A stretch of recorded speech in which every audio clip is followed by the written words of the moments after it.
On Worcester News tonight, the Clean City program is working to help keep Worcester clean, but should residents use bins or plastic bags for recycling? Plus, the Mount Carmel Preservation Society files a civil suit in hopes of saving the former church, even though the demolition could be happening soon. Good evening and thanks for joining us. I'm Olivia Lemon. It ended up being a clear spring day in the city, and it looks like the sunshine may be sticking around for the next few days. Here's meteorologist Tim Kelly with a first look at our forecast. The system that came through last night, 1.6 inches of rain, happened so quickly, not really expected. Then we had some nice weather. Now here comes some thunderstorms. Now most of this energy is going to ease because we used up so much of the energy yesterday, but we do get a little bit of rain overnight tonight, and some thunder is possible, but it's much warmer and more humid off to our west, so that energy is mostly being used up. We get some showers overnight. When we wake up at 6 o'clock in the morning, the sun is already up now at 6 a.m. The clouds are here. The roads are damp but drying. The temperature is going to start at 50, so we're in pretty good shape to get to 60 by about lunchtime or so. There's noontime. A lot of spots are very close to 60 degrees. Now rain and even some snow in Maine will continue to the north, but for us the wind is from the west. Wind from the west is best. It's mild, it's dry, it's really nice tomorrow afternoon. Thursday looks good too, but there's another system. We have more storms in Texas, a lot like last week, that's going to come in on Friday, and the plan is to get that out of here for the weekend forecast coming up in a few minutes. All right, thank you, Tim. The city of Worcester is working to help keep the city clean. One of the manager's suggestions includes switching from recycling bins to clear plastic bags, but some say it may not be the most cost-effective idea. Our Roslyn Flaherty joins us now to explain. Roslyn. Olivia, City Councilor George Russell is bringing up the issue tonight at the City Council meeting. He says while we do need to clean up the litter, clear bags would be more expensive and wouldn't be as efficient.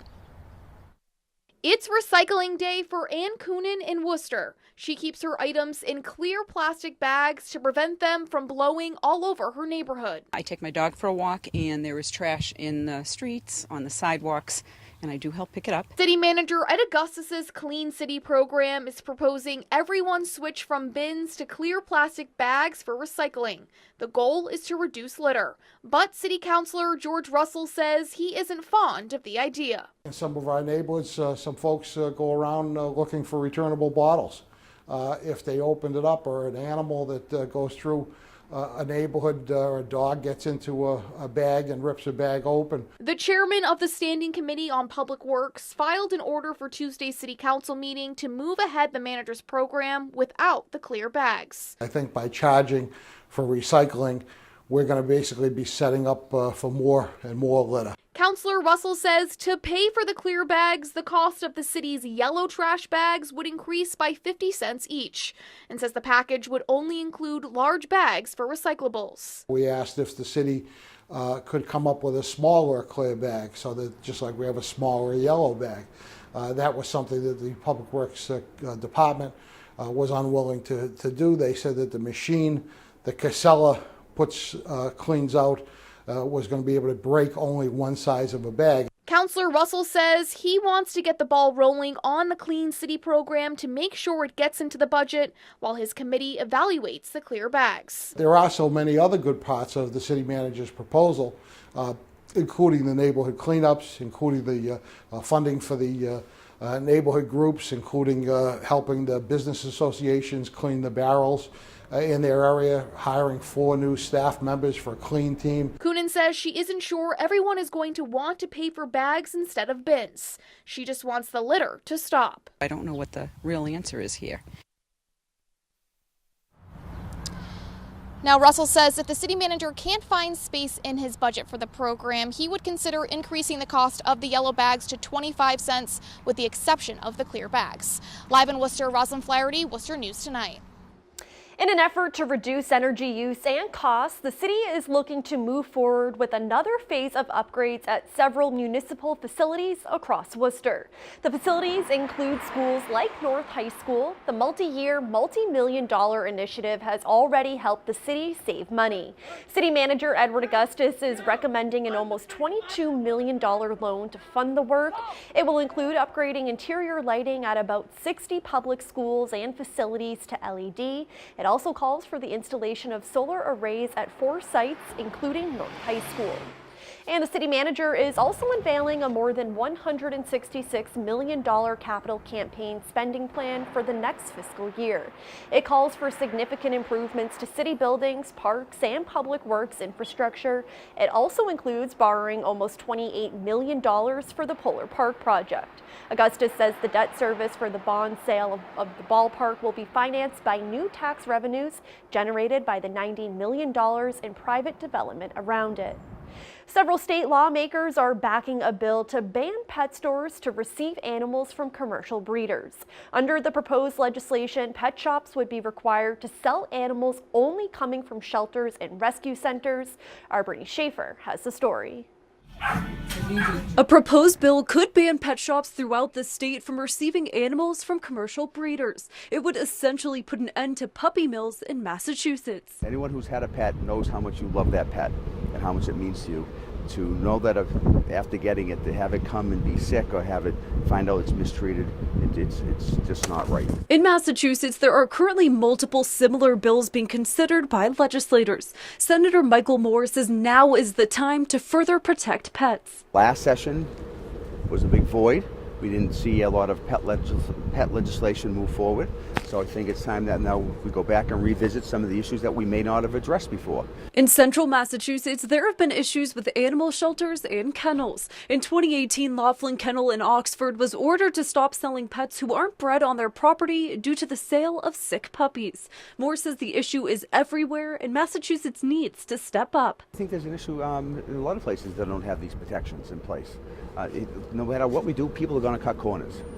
And unless we have laws that are in place and actually enforced, and the person who ends up feeling it is the consumer, and the victim is the consumer and the pet. Brittany Schaefer, Worcester News Tonight. More than 100 storage units are broken into at a facility on Millbury Street in Worcester. One customer says it appears someone went around and cut hundreds of locks and broke into people's storage units. He says this isn't the first time it's happened and says the company's security cameras are not sufficient. Meanwhile, Extra Space Storage says in a statement, "We are working to take care of our customers and we apologize for the inconvenience this has caused." Extra Space Storage is committing to having exceptional security and will be reviewing our security measures at the facility. The same attorney who tried to help save the Notre Dame Alliance Save a Historic Church is now working with another group trying to save Our Lady of Mount Carmel. He says he's hopeful Mount Carmel's case proves to be something the diocese can't argue with. Our Chandler Walsh joins us now to explain. Chandler.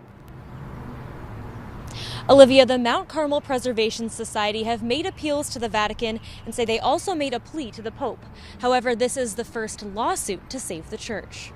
Mauro De Pasquale says the removal of sacred items from Our Lady of Mount Carmel Church is devastating. People thought that they were going to get, married here. They baptized their kids here. They thought they were going to get buried here. The Mount Carmel Preservation Society isn't giving up on saving the former church and are taking the Worcester Diocese, a state office, and demolition company to court.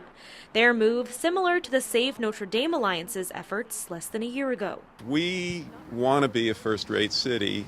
We need to start acting like one, respecting our history and being willing to spend a little bit of extra money to save old things that, once it's gone, it's gone. Attorney Robert Scott represented the Alliance and is also representing the Preservation Society. He says there's an argument in the Mount Carmel case Notre Dame didn't have, so there could be a different outcome. In that situation, there was at least an argument that the state action that triggers the review requirement had already taken place. Horse out of the barn. Here, there's no question The state hasn't acted. The society says according to a clause in a 1947 deed, the state takes back ownership of the church if it's no longer used for religious, educational, or recreational purposes. Scott says it means the state must follow the Massachusetts Environmental Policy Act. That it do a review of any environmental damage that may occur as a result of its action. And environmental damage includes damage to historical buildings. The Preservation Society goes to Superior Court next week, but the city demolition permit expires before then.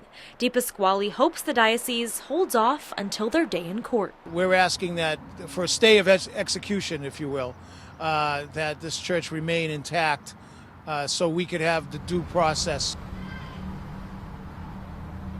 The construction company and law firm representing the diocese have not responded to our request for comment. DCAM, the state office named a defendant in the lawsuit, says they're unable to comment on pending litigation. Live in Worcester, Chandler Walsh, Worcester News Tonight. It's finally starting to feel like spring out there, and there's a sure sign of it on Assumption College's campus. Tuesday, the school hosted its annual Duck Day celebration. Hundreds of elementary and college students gathered on the campus to see the ducks be released back into the pond.